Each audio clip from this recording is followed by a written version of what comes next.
Assalamualaikum warahmatullahi wabarakatuh. Sudah ketemu di channel HD Edukasi. Terima kasih kemarin yang sudah memberi feedback positif, yang sudah memberikan testimoninya melalui email dan juga WhatsApp. Dan hari ini saya akan Q&A kembali, menjawab pertanyaan dari email yang sudah masuk, yaitu tentang bagaimana ketika kita jatuh. Kalau dulu kita kan pernah membahas jatuhnya di kamar mandi ya.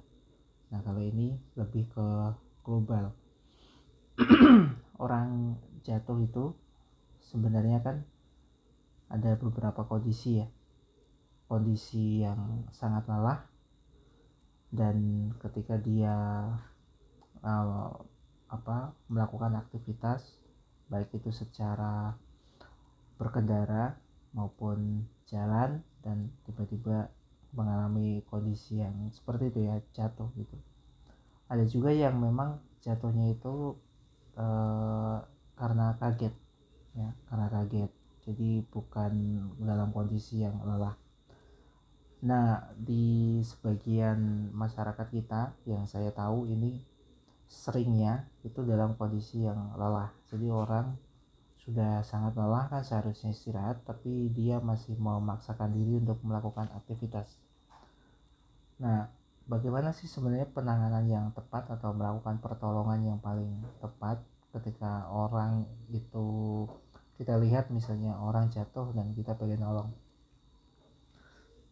Yang pertama yang kita lakukan, kalau dia jatuhnya posisinya itu miring atau posisinya duduk seperti ini, dari naik motor terus duduk jatuhnya, pastikan kita ajak komunikasi. Jadi tanya mana yang paling sakit, dan usahakan kita nggak nyentuh dulu. Jadi kalau orang jatuh seperti itu, usahakan ajak komunikasi. Kalau dia sudah merespon dan dia bertanya, misalnya dia cerita yang sakit bagian paha misalnya, bagian sini, nah suruh orang tersebut menyentuh paha yang area yang sakit. Misalnya sakitnya di dekat lutut, suruh nyentuh area yang sekitarnya. Nah, nyentuhnya tuh menggunakan ibu jari. Nah, seperti ini, diusap pelan-pelan sambil agak kasih penekanannya sedikit, pelan-pelan. Nah, seperti ini kurang lebih 1 menit. Kalau sudah, baru misalnya dia posisinya kakinya lurus, jatuhnya tuh kakinya lurus gini, suruh mengangkat sebentar, suruh mengangkat, kemudian suruh ngelipet seperti ini, baru suruh berdiri, baru kita bantu untuk berdiri. Nah, kalau sudah berdiri, kemudian kita sebagai orang yang menolong itu pastikan kondisinya memang rileks ya, nggak ada luka ya, pastikan nggak ada luka. Kalau memang ada luka, berarti kita lakukan pertolongan selanjutnya, yaitu mengangkat tangannya. Nah, tujuan gerakan mengangkat tangan seperti ini nih sebenarnya untuk memberi relaksasi, jadi supaya badannya nggak mengalami rasa kurang nyaman dalam jangka lumayan panjang, misalnya 3 hari 4 hari berikutnya. Relaksasi ini untuk memberikan stimulus, memberikan relaksasi ke badannya supaya rileks, supaya nyantai. Gerakannya seperti ini aja, sederhana nih, diangkatnya pelan, bisa diluruskan ini, lipat lagi. Nah, bisa seperti itu, sederhana banget kan.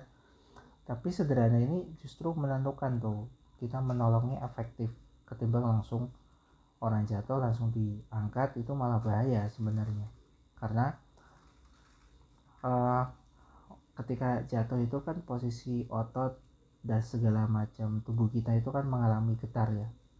Nah, getar ini efeknya bisa ke urat saraf. Makanya jangan heran beberapa mungkin pernah menjumpai ya, kalau orang jatuh terus besoknya tuh nggak bisa nengok gitu. Misalnya lehernya dipakai nengok ke kanan susah, nengok ke kiri susah gitu. Padahal jatuhnya sebenarnya pelan-pelan gitu, nggak yang fatal gitu. Ya karena tadi getarannya dari otot, getarannya dari tubuh, terus jantung yang karena kaget, detakannya kenceng, itu bisa berakibat tubuh kita mengalami semacam stres ya, mengalami semacam shock gitu, sehingga dampaknya organ-organ yang paling lemah seperti leher itu sulit untuk digerakkan, nggak bisa dipakai nengok. Nah, jika setelah melakukan pertolongan yang tadi merelaksasikan si tangannya, kita kan posisinya berdiri tuh. Nah, kita baru melakukan pertolongan berikutnya, yaitu kalau memang ada luka ya kita fokus untuk membersihkan lukanya, untuk mengobati lukanya.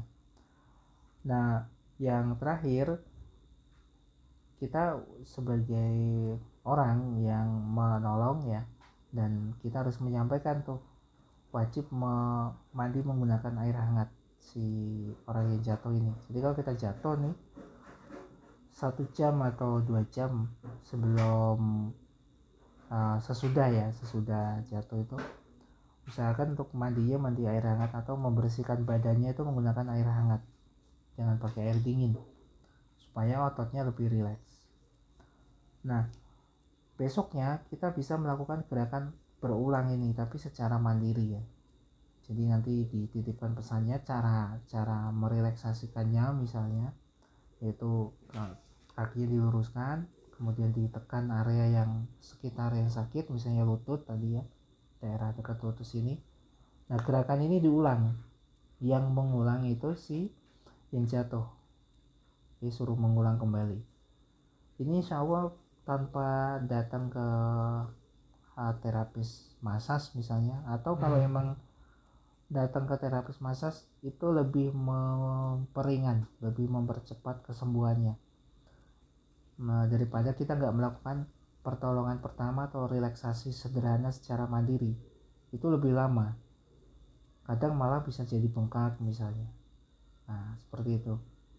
Clear ya untuk pertolongan, bagaimana kita menyikapi atau menolong orang ketika jatuh. Jadi jangan langsung diangkat, pastikan aja komunikasi, kemudian sentuh area-area sekitar yang sakit, yang menyentuh adalah si orang tersebut, kemudian ajak berdiri dan lakukan gerakan mengangkat tangan, kita yang melakukannya.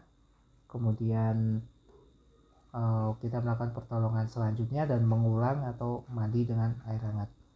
Mudah-mudahan ini bisa dipahami, bisa diaplikasikan dan bisa membantu untuk kita semua.